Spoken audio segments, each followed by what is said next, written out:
Emerging from the depths of hell, Dante feels the cool breath of the dawn air, a welcome contrast to the suffocating inferno he left behind.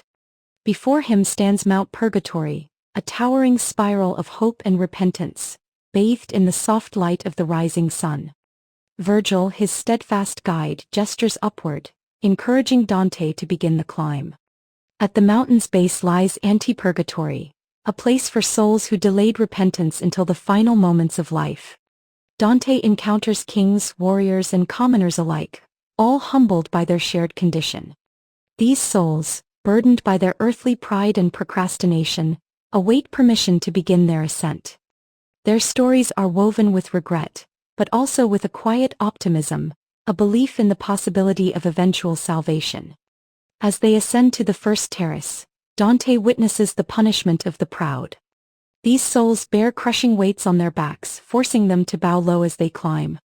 Carved into the marble walls are vivid depictions of humility: Mary accepting the angel's message, David dancing before the ark, and Christ washing the feet of his disciples. The juxtaposition of suffering and beauty moves Dante deeply, reminding him of the virtue that counters pride. On the second terrace, the envious are punished. They sit together, their eyes sewn shut with iron thread, listening to voices recount acts of charity. They weep not in pain but in sorrow for their past jealousy. Dante is struck by their transformation. Even in darkness, they now pray for others to succeed where they once envied. Higher still, the wrathful struggle through a dense, choking mist. Their punishment mirrors the blinding rage that consumed them in life. Yet in this purgation, Dante sees their resolve to overcome their anger, reciting prayers for peace and forgiveness.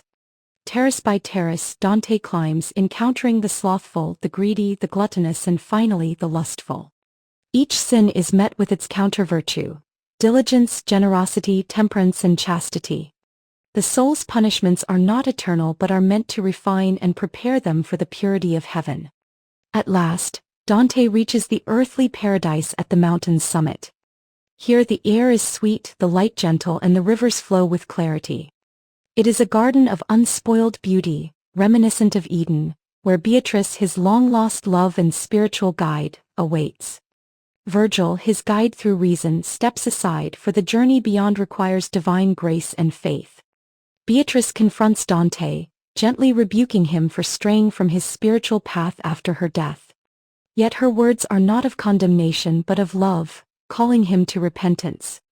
In her presence, Dante feels his heart lift, his soul cleansed, and his purpose renewed. As Dante gazes at the heavens, he understands the true essence of redemption: the willingness to confront one's sins, endure the trials of transformation, and rise toward divine love. The journey is far from over, but the light of paradise beckons.